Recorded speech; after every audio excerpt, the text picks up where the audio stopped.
আমরা ক্লাস 12-এর তড়িৎচুম্বকত্ব এই অধ্যায়টা নিয়ে আলোচনা করছিলাম। তো এই অধ্যায়ের বায়ো-স্যাভার্টস ল নিয়ে আমরা আলোচনা করছিলাম। তো আগের ক্লাসে আমি বায়ো-স্যাভার্টস ল সূত্রের প্রয়োগের মাধ্যমে একটা তারের মধ্যে দিয়ে তড়িৎ প্রবাহিত হলে তার চারপাশে চুম্বকক্ষেত্র কীরকম তৈরি হয় সেটা নিয়ে আলোচনা করছিলাম। তো আজকেও আমরা বায়ো-স্যাভার্টস ল সূত্রের প্রয়োগই আমরা মেনলি আমাদের আলোচনার বিষয়। তো এরই প্রয়োগ, বায়ো-স্যাভার্টস ল সূত্রের প্রয়োগ আজকে আমরা করব বৃত্তাকার পরিবাহীর ক্ষেত্রে। তো শুরু করা যাক আমাদের আজকের ক্লাস।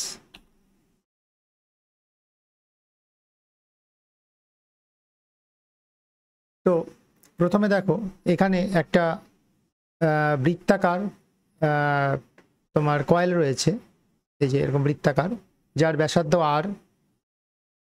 তো এই বৃত্তাকার কয়েলের জন্য আমার কেন্দ্রে কতটা চুম্বক ক্ষেত্র হবে তো সেইটা আমরা দেখব।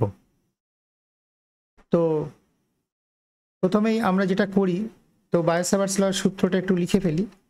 এটা হচ্ছে কি ছিল আমাদের, এটা একটু অন্য কালার দিয়ে লিখে রাখি। বায়ো-স্যাভার্টস ল সূত্রটা ছিল আমার delta B is equal to μ0/4 I dl sin theta by R square. এটা ছিল বায়ো-স্যাভার্টস ল সূত্রের গাণিতিক রূপ। তো এইবার দেখা যাক।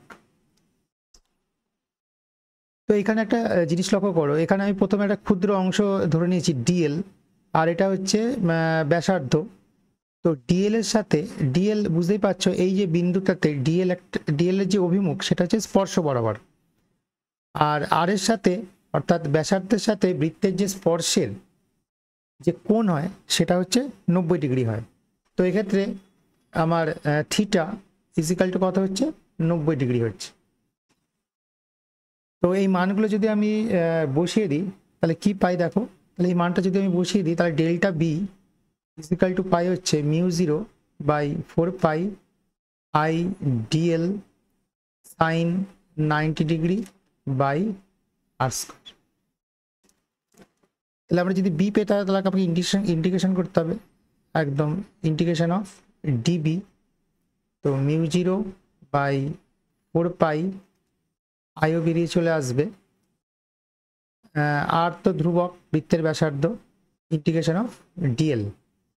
তো ইন্টিগ্রেশন অফ ডিএল মানে বুঝতে পারছো এর পরিধিটা, তাই তো। ডিএল যদি আমি আসতে মানে ইন্টিগ্রেশন মানে যোগ করা, তাহলে যে পুরোটা যদি আমি ডিএল করে যোগ করি তাহলে ডিএল পাই আমি কত, 2πr। তো সেক্ষেত্রে আমি পাবো হচ্ছে μ0/4 I by R square into 2πr। তো সেক্ষেত্রে আমার ফাইনাল যে রেজাল্টটা দাঁড়ায় সেটা হচ্ছে μ0I/2r। তাহলে বি ইজিক্যাল টু আমরা পাই বৃত্তাকার পরিবাহের ক্ষেত্রে এটা দেখতেই পাচ্ছ, পাই কেটে যাবে, আর একটা কেটে যাবে।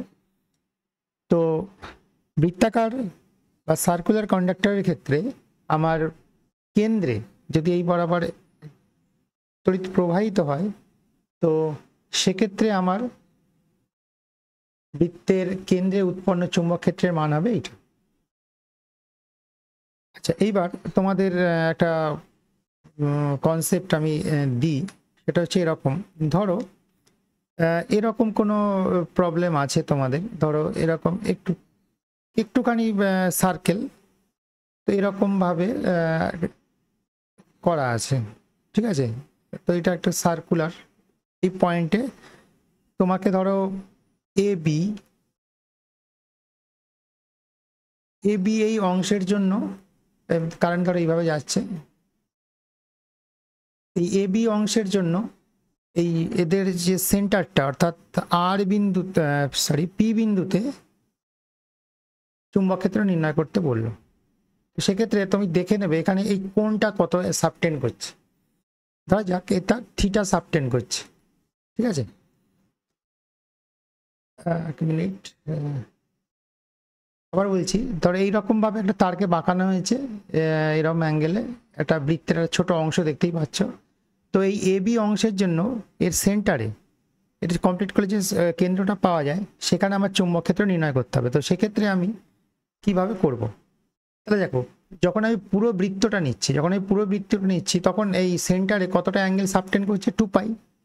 তাহলে 2 পাইয়ের জন্য 2 পাই এর জন্য আমি পাচ্ছি হচ্ছে μ0I/2r। তাহলে 1 রেডিয়ানের জন্য আমরা পাচ্ছি হচ্ছে μ0I/2r ইন্টু 2 পাই। থিটা রেডিয়ানের জন্য আমরা পাচ্ছি μ0I/2r θ/2 পাই। তাহলে এই ফর্মুলাটা আমরা ইউজ করব। তাহলে এইখানটায় আমি যেটা ইউজ করব সেটা হচ্ছে μ0/4 পাই μ0/2r μ0I/2r θ/2 পাই। তাহলে অবভিয়াসলি কিন্তু আমি এই অংশগুলো কিন্তু আমি বাদ দিয়েছি, ঠিক আছে। এই অংশটা আমি এইটা বাদ দিয়েছি, যখন আমার দরকার হবে ধরবো। তো আমি জাস্ট এই যে AB, এই যে ছোট্ট যে এই যে দেখতে পাচ্ছ বৃত্তের একটা অংশ, তার জন্য পি বিন্দুতে আমার কতটা চুম্বক ক্ষেত্র হবে সেটা আমি এই ফর্মুলা দিয়ে ইউজ করব। আর এখানে অবশ্যই একটা জিনিস মনে রাখবে, সেটা হচ্ছে থিটা হচ্ছে রেডিয়ানে নিতে হবে, ঠিক আছে। তো এইবার ধরো এরকম একটা বৃত্তাকার লুপ আছে, ঠিক আছে। সেই লুপের সেন্টারে না আমার ক্ষেত্রটা নির্ণয় করে আমি ধরো এর সেন্টার দিয়ে গেছে এরকম একটা অক্ষ, এখানে একটা বিন্দু নিয়েছি পি। এই পি বিন্দুতে আমার চুম্বক ক্ষেত্র নির্ণয় করতে হবে। আশা করি বুঝতে পারছো। এই যে এটা এরকম ভাবে একটা কারেন্ট সার্কুলেট করছে একটা বৃত্তাকার পথে, আর কেন্দ্রের মধ্যে দিয়ে অঙ্কিত একটা অক্ষ আঁকা হয়েছে, এক্স অক্ষটা ধরো এটা এক্স অক্ষ আঁকা হয়েছে। তাহলে ওই বিন্দু থেকে এক্স দূরত্বে একটা বিন্দু নেওয়া হয়েছে পি। এই বিন্দুতে আমার চুম্বক ক্ষেত্র নির্ণয় করতে হবে এই বৃত্তাকার পথে তড়িৎ প্রবাহের জন্যে। তো সেক্ষেত্রে আমি অবভিয়াসলি আবার কি করব, আবার একটা আমি বায়ো সাভার্টস ল লিখে নেব। তাহলে ডিবি ইজ ইকাল টু μ0/4 পাই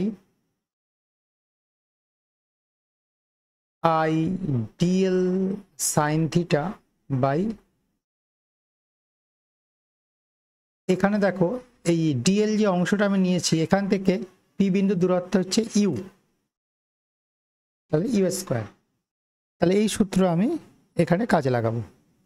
তো আবার এখানে দেখো এই যে ইউ এর সাথে ডিএল এর যে অ্যাঙ্গেল এটা হচ্ছে 90 ডিগ্রি, অর্থাৎ এখানে theta is equal to 90 degree. আমার যে ফর্মুলাটা ফাইনালি পাবো μ0/4 pi I dl by u square, কারণ sine 90 degree is equal to 1। এইবার দেখো বিষয়টা একটু ভালো করে বোঝার চেষ্টা করো। তো এই ডিএল এর জন্য আমার ডিবির যে ডিরেকশন সেটা হচ্ছে দেখো পি কিউ বরাবর, ঠিক আছে। তাহলে এই যে পি কিউ, তাহলে এই যে এইটা এর সাথে যে লম্ব তার সাথে কি থিটা অ্যাঙ্গেল করে থাকে, ঠিক আছে। আর ডিএল এর সাথে পি যোগ করলে আমরা যে রেখাটা পাচ্ছি, অর্থাৎ ইউ যে রেখাটা পাচ্ছি, অর্থাৎ সিপি যে রেখাটা পাচ্ছি, সেটা অক্ষের সাথে থিটা অ্যাঙ্গেল করে থাকে। তো এইটা থিটা হলে এটা থিটা হয়, এটা তোমাদের নিজেদের প্রমাণ করে নিতে হবে, এটা জ্যামিতির বিষয়। তো এই ডিবির দুটো অংশ, একটা হচ্ছে ডিবি কস থিটা আর একটা হচ্ছে ডিবি সাইন থিটা। আবার বলছি ডিবিটা এটা কিন্তু তোমার এই অক্ষের সাথে যে লম্ব আছে তার সাথে থিটা অ্যাঙ্গেল করে থাকবে। থিটাটা কি, থিটাটা হচ্ছে আমার সিপি, ডিএল এর সাথে বি যে দূরত্ব তার সাথে যে অ্যাঙ্গেল, ঠিক আছে। তো ডিবির তাহলে দুটো উপাংশ পাবো, একটা হচ্ছে ডিবি কস থিটা আর ডিবি সাইন থিটা। তো এই থিটার সাথে আবার গুলিয়ে ফেলো না, এইখানে যে থিটাটা আছে সেটা হচ্ছে আমি জেনারেল সূত্রের থিটা, সেটা হচ্ছে আমার ডিএল এর সাথে ইউ এর যে অ্যাঙ্গেল সেটা কিন্তু 90 ডিগ্রি, ঠিক আছে। এটার সাথে এটা আবার গোলালে চলবে না। তো যখন আমি পুরো তারটা কনসিডার করব, তাহলে দেখো এই অংশের জন্য ডিবি কস থিটা এদিকে, আবার যখন নিচে নেব তাহলে ডিবি কস থিটা কোন দিকে হবে, নিচের দিকে। যখন আমি পুরো অর্থাৎ এর জন্য এই অংশটা কি করছে, একে ডিবি কস থিটাকে ক্যান্সেল আউট করে দিচ্ছে। কিন্তু ডিবি সাইন থিটা অংশটা কিন্তু থাকছে। তাহলে যখন আমি পুরো তারটা কনসিডার করব, পুরো তারটা কনসিডারের মধ্যে আনবো, তখন আমার ডিবি কস থিটাটা কিন্তু ক্যান্সেল আউট হয়ে যাবে। ঠিক আছে, কারণ প্রত্যেকটা অংশের জন্য তার বিপরীত দিকে একটা ডিবি কস থিটা পাওয়া যাবে, কিন্তু ডিবি সাইন থিটা উপাংশটা কিন্তু থেকে যাবে। তাহলে আমার বি এর যে মানটা আসছে, ঠিক আছে, তাহলে ডেল্টা বি, এই ডিএল এর জন্য যে মানটা আসছে ডেল্টা বি অ্যাকচুয়ালি কি আসছে, মিউ 0/4 পাই আই ডিএল ইউ স্কোয়ার সাইন থিটা। কারণ সাইন থিটা উপাংশটা থাকছে, কস থিটা উপাংশটা থাকছে না। তাহলে আমার যদি বি বার করতে হয়, তো এখানে আমি একটা লাইন আমি করে নিই। তাহলে মিউ 0/4 পাই আই ডিএল ইউ স্কোয়ার সাইন থিটা মানে কি, দেখো সাইন থিটা মানে হচ্ছে r/u।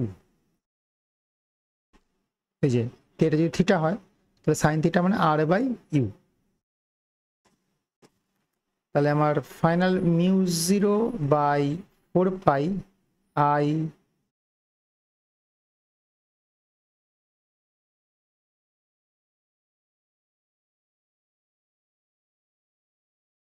ডিএল ইউ কিউব আর হয়ে যাবে, আর একটা আসছে। ঠিক আছে, তাহলে আমি যদি বি পেতে চাই তাহলে কি করতে হবে, ইন্টিগ্রেশন অফ ডিবি করতে হবে বা ডেল্টা বি করতে হবে। তো সেক্ষেত্রে যদি আমি ইন্টিগ্রেশন করি তাহলে আমার যেটা পড়ে থাকছে মিউ 0 যেগুলো কনস্ট্যান্ট সেগুলো আমি অলরেডি বাইরে নিয়ে চলে আসি। আই বাইরে চলে আসছে, সবই বাইরে চলে আসছে। I/u কিউব ইন্টু আর সব বাইরে চলে আসছে। ইন্টিগ্রেশনের মধ্যে জাস্ট পড়ে থাকছে ডিএল, কারণ দেখো এই ইউ টিউ সব কনস্ট্যান্ট, এই ইউ ডিস্টেন্সটা কি হচ্ছে, কনস্ট্যান্ট হচ্ছে।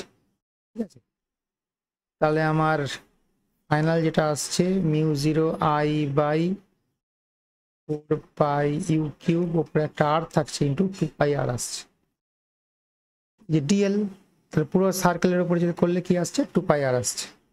আমি ফাইনালে যে রেজাল্টটা পাচ্ছি হিসাব করে সেটা হচ্ছে মিউ 0I/2 সব কেটে দেবো, পাইটা এগুলো সব কেটে দিলে r square by u square, sorry u cube. ঠিক আছে, এবার দেখো ইউ মানে কি, ইউ মানে হচ্ছে √(x² + r²)। এটা যদি আমি বসিয়ে দিই ইউ এর মানটা, তাহলে বি যেটা আমি পাই, তাহলে বি পাবো হচ্ছে B is equal to mu 0I/2 r² by x² plus r² whole to the pi 3/2। তো ফাইনাল রেজাল্ট আমি এটা পাই।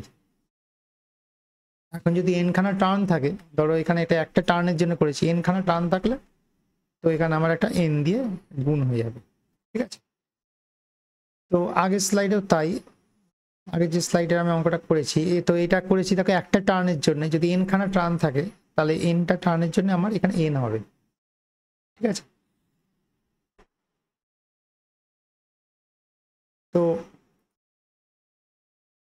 এই হচ্ছে দুটো যে বৃত্তাকার পরিবাহীর জন্য আমরা সেন্টারে করলাম, আর ওই কেন্দ্র দিয়ে যাওয়া অক্ষের উপর কোনো বিন্দুতে নির্ণয় করলাম। এখানে তুমি যদি x=0 বসিয়ে দাও, x= যদি 0 বসানো হয় এখানটায়, অর্থাৎ সেন্টারে কত, তাহলে দেখবে আগেরটাই পাবো। তাহলে b পাওয়া যাচ্ছে mu 0 n I r²/2 r cube. তাহলে হচ্ছে মিউ 0 ni/2r, যেটা আমরা অলরেডি আগের স্লাইডটায় করলাম। ঠিক আছে, তো এইবার আমাদের যেটা পড়তে হবে সেটা হচ্ছে ইম্পর্টেন্ট আমাদের কনসেপ্টের জন্য, সেটা হচ্ছে বৃত্তাকার পরিবাহী চুম্বক ক্ষেত্রের বৈশিষ্ট্যটা কিন্তু আমাদের পড়তে হবে।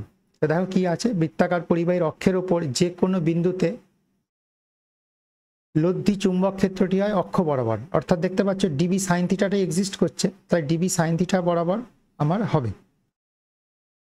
আচ্ছা, যদি আমি ছবিতে যেভাবে এঁকেছি, ছবিতে দেখো এইভাবে আঁকা আছে, মানে কারেন্ট এইভাবে ঘুরছে, তাহলে সেক্ষেত্রে আমার পি বিন্দুতে চুম্বক ক্ষেত্রটা হবে বহির্মুখী, অর্থাৎ বৃত্ত থেকে বাইরের দিকে, আর পি ড্যাশ বিন্দু অর্থাৎ পি এর ঠিক উল্টো দিকে বিন্দুগুলোতে হবে অন্তর্মুখী, অর্থাৎ পি ড্যাশ থেকে ও বরাবর, আর এই দিকটা হবে ও থেকে পি বরাবর। আর যদি কারেন্টটা উল্টো সার্কুলেট করে, আমি ছবিতে যেমন দেখেছি তার উল্টো দিকে সার্কুলেট করে, তো সেক্ষেত্রে আমার উল্টে যাবে ডিরেকশনটা, অর্থাৎ সেক্ষেত্রে পি থেকে ও বরাবর হবে আর ও থেকে পি ড্যাশ বরাবর বেরিয়ে যাবে। আচ্ছা, এবার দেখো চুম্বক ক্ষেত্রের মানটা দেখো সমান হবে না, সেন্টারে কি হবে, সব থেকে বেশি হবে, আর যত এক্স অক্ষ বরাবর যাবে তাহলে চুম্বক ক্ষেত্রের মানটা আস্তে আস্তে কি হচ্ছে, কমে যাচ্ছে। আমি যে সূত্রটা পেয়েছি সেই অনুযায়ী কমে যাচ্ছে। ক্ষেত্রের মান বৃত্তের ওতে সর্বোচ্চ হচ্ছে ওতে, আর অক্ষ বরাবর দুদিকে কেন্দ্রকে দূরত্ব বৃদ্ধির সঙ্গে সঙ্গে চুম্বক ক্ষেত্রের মান ক্রমশ কমতে থাকে, ফলে অক্ষের উপর কোনো অবস্থাতেই সুষম চুম্বক ক্ষেত্র পাওয়া যায় না। সুষম চুম্বক ক্ষেত্র মানে যেখানে চুম্বক ক্ষেত্র স্থির, তাহলে যত অক্ষ বরাবর এগোবো চুম্বক ক্ষেত্রের মানটা আস্তে আস্তে কি হচ্ছে, কমছে। এই জন্য বৃত্তাকার কুণ্ডলী ব্যবহার করে কোনো যন্ত্র তৈরিতে অসুবিধা দেখা দেয়, যেহেতু যদি আমার কোথাও একটা সুষম চুম্বক ক্ষেত্র দরকার হয় যেখানে আমার চুম্বক ক্ষেত্রটা ধ্রুবক থাকবে, তো আমি একটা বৃত্তাকার কুণ্ডলী দিয়ে কিন্তু আমি মানে সেটা পাবো না। তো সেক্ষেত্রে বিশেষভাবে স্থাপিত দুটি বৃত্তাকার কুণ্ডলী ব্যবহার করে এই অসুবিধা দূর করা হয়, এই ব্যবস্থাকে হেলমহোল্টজ বা দ্বৈত কুণ্ডলী বলা হয়। তো এই যে দুটো পয়েন্ট, এটা আমাদের ধারণাকে আরো দৃঢ় করবে, এই কনসেপ্টটা কিন্তু আমাদের লাগবে বিভিন্ন অঙ্কে। তো এবার আসি হেলমহোল্টজের দ্বৈত কুণ্ডলী, যার সাহায্যে কোনো যন্ত্রে আমরা সুষম চুম্বক ক্ষেত্র তৈরি করতে পারি। তাহলে এখানে এরকম দুটো কুণ্ডলী আছে, দেখো পরপর সমান্তরালভাবে রাখা হয়েছে দুটো কুণ্ডলী, এটা হচ্ছে আমার সেন্টার, ঠিক আছে, এক্স অক্ষের এটা ও বিন্দু অর্থাৎ অরিজিন, ঠিক -8 দূরত্ব একটা কুণ্ডলী রাখা হয়েছে, +8 দূরত্ব একটা কুণ্ডলী রাখা হয়েছে। তাহলে বুঝতেই পারছো আগের ছবিতে দেখিয়েছি, এই যে এই কুণ্ডলীর জন্য যে চুম্বক ক্ষেত্র পাবে এটা এরকম পাবে, আবার এই কুণ্ডলীর জন্য চুম্বক ক্ষেত্রটা কি পাবে, এরকম পাবে। তাহলে এই যে মাঝখানটায় কি হবে, মাঝখানটা এদের যোগফল হবে ধ্রুবক, এটা অনেকটা ধ্রুবক হবে, গ্রাফটা এরকম হবে। এই যে এটার জন্য ফার্স্ট এটার জন্য এখানে পাচ্ছ, এটার জন্য এখানে পাচ্ছ, দুটো যোগ করলে কোথায় আসছে, এখানে। আবার এটার এই কুণ্ডলীর জন্য এই দিকে কোথায় পাচ্ছ, এখানে পাচ্ছ, আর এই কুণ্ডলীর জন্য এখানে পাচ্ছ, তাহলে দুটো যোগ করলে এটা হবে। তাহলে দেখা যাচ্ছে যদি আমি এইভাবে ডবল কুণ্ডলী ইউজ করি, তাহলে আমার মাঝখানটার অনেকটা রিজিয়ান কিন্তু আমার সুষম হচ্ছে, অর্থাৎ -8 থেকে +8 পর্যন্ত যে ম্যাগনেটিক ফিল্ড আমি পাবো সেটা কিন্তু এক বা ধ্রুবক। তো কোনো যন্ত্রে যদি আমার ধ্রুবক চুম্বক ক্ষেত্র বা সুষম চুম্বক ক্ষেত্র দরকার হয়, তো সেক্ষেত্রে আমরা এরকম একটা সেটআপ ইউজ করি, এটাকেই বলা হচ্ছে হেলমহোল্টজের দ্বৈত কুণ্ডলী। তো এটাই ছিল আজকে আমাদের ক্লাস। তো আরও কনসেপ্ট ক্লিয়ার করার জন্য আমাদের অনেক প্রবলেম করতে হবে, যেগুলো আমরা নেক্সট ক্লাসে আস্তে আস্তে আলোচনা করব।